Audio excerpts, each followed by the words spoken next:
सोचिए जरा, आप एक ऐसे एरोप्लेन में बैठे हैं जो कि ठीक अटलांटिक महासागर के बीच 39,000 फीट की ऊंचाई पर उड़ रहा है और अचानक एक इंफॉर्मेशन आप तक पहुंचती है कि उस एरोप्लेन का फ्यूल खत्म होने की कगार पर है। आखिर क्या हुआ था इस एरोप्लेन के साथ? पायलट ने कैसे इसे मौत के मुंह से बाहर निकाला? सन 2001 अगस्त के महीने में टोरंटो से एयर ट्रांजिट 236 की फ्लाइट लिस्बन के लिए उड़ान भरती है। 23 अगस्त का वह दिन सबके लिए एक नॉर्मल सा दिन था। उस दिन इस फ्लाइट में पहले की तरह 48 मैट्रिक टन फ्यूल डाला जा रहा था और ये फ्लाइट अपना सफ़र 7 घंटे में पूरा करने वाली थी। वहाँ के लोकल टाइम के हिसाब से रात के 9 बजे उस फ्लाइट में 293 पैसेंजर के साथ 2 पायलट और 13 क्रू मेंबर लिस्बन के लिए रवाना हुए। इस एरोप्लेन के दोनों पायलट्स बहुत ज़्यादा एक्सपीरियंस थे, जिनमें से flight captain 48 years old Robert पीछे, जिनके पास 16,000 घंटे का फ्लाइट एक्सपीरियंस था, और उनके साथ फर्स्ट ऑफिसर 28 इयर्स के डार्क डी जगर थे, जिनके पास 5,000 घंटे का फ्लाइट एक्सपीरियंस था, जिसमें से 4,000 घंटे उन्होंने इसी फ्लाइट को उड़ाने में बिताया था। ये प्लेन उस समय का state of the art Airbus A330 का 2 साल पुराना मॉडल था। सभी फ्लाइट चेक कंप्लीट करने के बाद पायलट इसे रनवे तक ले गए एंड ATC की परमिशन से फ्लाइट को टेक ऑफ करा दिया। टेक ऑफ के बाद इस प्लेन ने अपना रुख अटलांटिक महासागर से होते हुए लिस्बन की ओर कर दिया। ज़्यादातर लंबी दूरी वाली फ्लाइट्स में पायलट्स को ज़्यादा काम नहीं करना होता है, क्योंकि प्लेन का मैक्सिमम काम ऑटो पायलट ही करता है। इन फ्लाइट्स में पायलट सिर्फ सिचुएशन को मॉनिटर करते हैं और कंट्रोल टावर तक फ्लाइट की सभी अपडेट पहुंचाते हैं। फ्लाइट 236 को टेक ऑफ किए 4 घंटे हो चुके थे और अभी तक सब कुछ ठीक चल रहा था। फ्लाइट अब सीधा अटलांटिक महासागर के बीचों बीच पहुंच चुकी थी और यही वो टाइम था जब प्लेन में गड़बड़ी स्टार्ट हुई।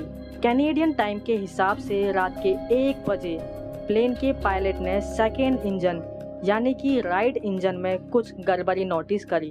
पायलट्स को सेकेंड इंजन में ऑयल का प्रेशर ज़्यादा शो हो रहा था एंड ऑयल की क्वांटिटी कम और टेम्परेचर लो इंडिकेट कर रहा था।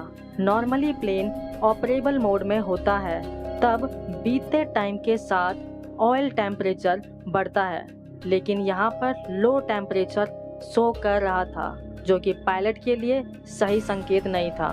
ऐसा एरर पायलट्स अपनी लाइफ में पहली बार देख रहे थे। उन्होंने तुरंत मैनुअल खोली और एरर ढूंढने की कोशिश में लग गए।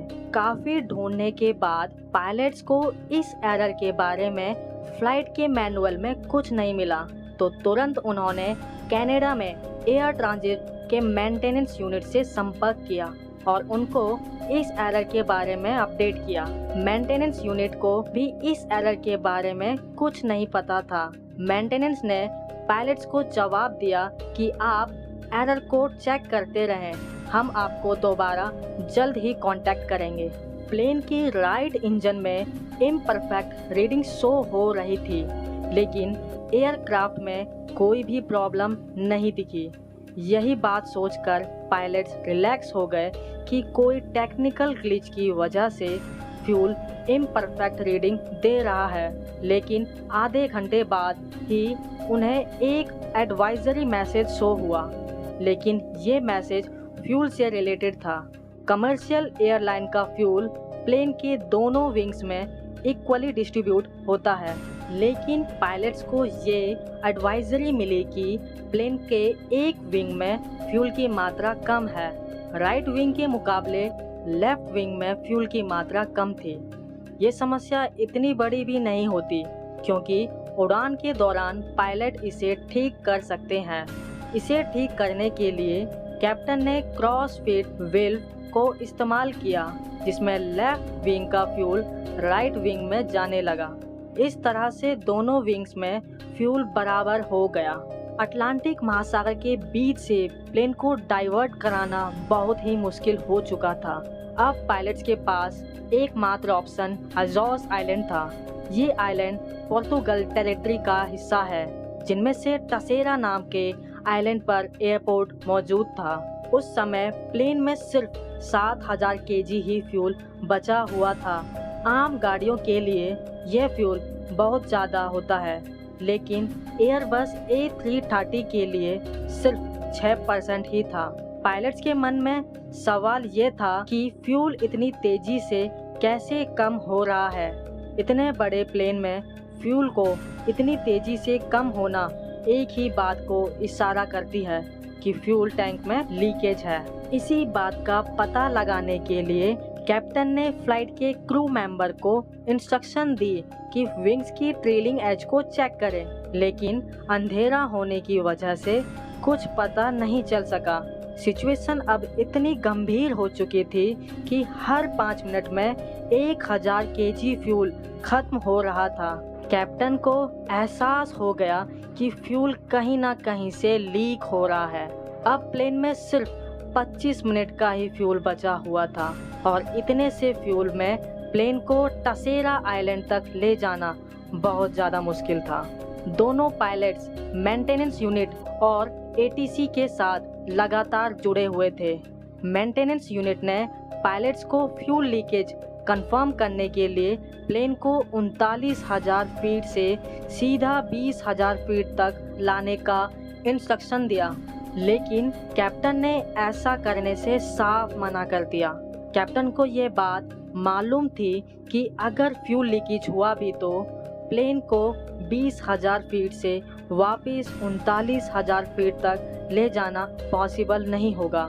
एटलीस्ट उनके पास अभी 39,000 फीट पर ग्लाइडिंग करने का ऑप्शन तो है। अगले ही क्षण प्लेन के राइट इंजन में आग लग गई। ये सब देखकर प्लेन के अंदर हलचल मच चुके थे। अब प्लेन के अंदर सिर्फ 4.5 टन फ्यूल बचा हुआ था और प्लेन लेफ्ट इंजन के सहारे उड़ रहा था। इतने बड़े प्लेन को सिर्फ एक इंजन से उड़ाना पॉसिबल नहीं था, जिस वजह से प्लेन का अल्टीट्यूड धीरे धीरे कम हो रहा था। और दूसरी तरफ टसेरा आइलैंड के एयरपोर्ट पर इमरजेंसी को तैयार कर दी गई।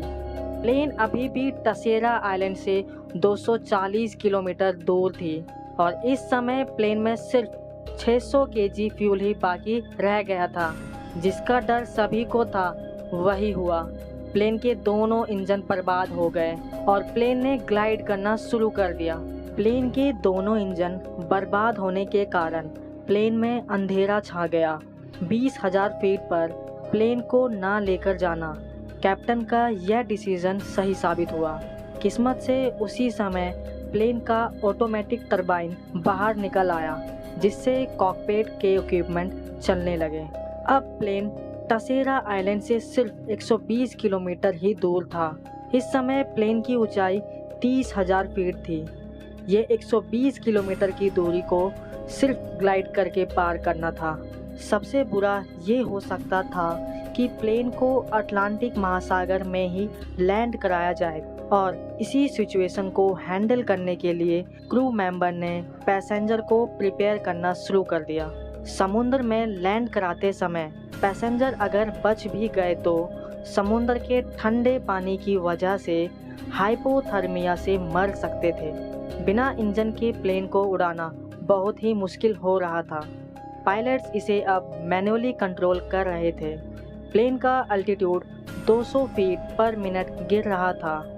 इसका मतलब या तो प्लेन 15 मिनट में एयरपोर्ट पहुंचेगा या फिर समुद्र में। जब टसेरा एयरपोर्ट से प्लेन 15 किलोमीटर दूर था तब प्लेन की हाइट 13,000 फीट थी, लेकिन नॉर्मली प्लेन का अल्टीट्यूड 3,000 फीट रखना होता है। इस सिचुएशन में पायलट अगर नोज डाइव कराता है तो प्लेन की स्पीड बहुत ज़्यादा तेज हो जाएगी, जिससे क्रैश लैंडिंग होने की संभावना बढ़ सकती है। इसलिए कैप्टन ने ये फैसला किया कि प्लेन को एक बार 360 डिग्री का चक्कर लगवाया जाए। चक्कर लगाने के बाद टसेरा आइलैंड से प्लेन का डिस्टेंस तो उतना ही था, लेकिन हाइट 13,000 फीट से सीधा 5,000 फीट तक आ गई। ये हाइट अभी भी ज़्यादा थी, इसलिए कैप्टन ने प्लेन को एस टर्न लेकर प्लेन का मुंह रनवे की ओर कर दिया और इस एस टर्न की वजह से प्लेन की हाइट कम हो गई। नॉर्मली जब कोई प्लेन लैंड करता है तो उस समय उसके दोनों विंग्स के फ्लैप ओपन कर दिए जाते हैं जिससे ड्रैग पैदा हो और इंजन के फोर्स को बढ़ा दिया जाता है, जिससे प्लेन का नोज ऊपर की तरफ हो जाता है और सेफ लैंडिंग कराई जाती है। लेकिन इस केस में ऐसा कराना पॉसिबल नहीं था। पायलट्स के पास सिर्फ एक ही मौका था प्लेन को लैंड कराने का। फाइनली एक जोर के प्रेशर के साथ प्लेन को रनवे पर उतारा, जिस वजह से 12 में से 8 टायर बर्बाद हो गए और कुछ दूरी तय करने के बाद प्लेन स्किड होता हुआ रुक गया। प्लेन रुकते ही उसके लैंडिंग गियर में आग लग गई, जिस पर एयरपोर्ट के इमरजेंसी क्रू ने काबू पा लिया। प्लेन A236 हिस्ट्री का पहला ऐसा प्लेन था जिसने इतने लंबे समय तक बिना इंजन के ग्लाइड करने का बेहद कठिन सफ़र तय किया। जब इस प्लेन की इन्वेस्टिगेशन हुई तो पता चला कि टोरंटो में टेक ऑफ से पहले मेंटेनेंस क्रू ने किसी और प्लेन का पार्ट A236 में लगा दिया था।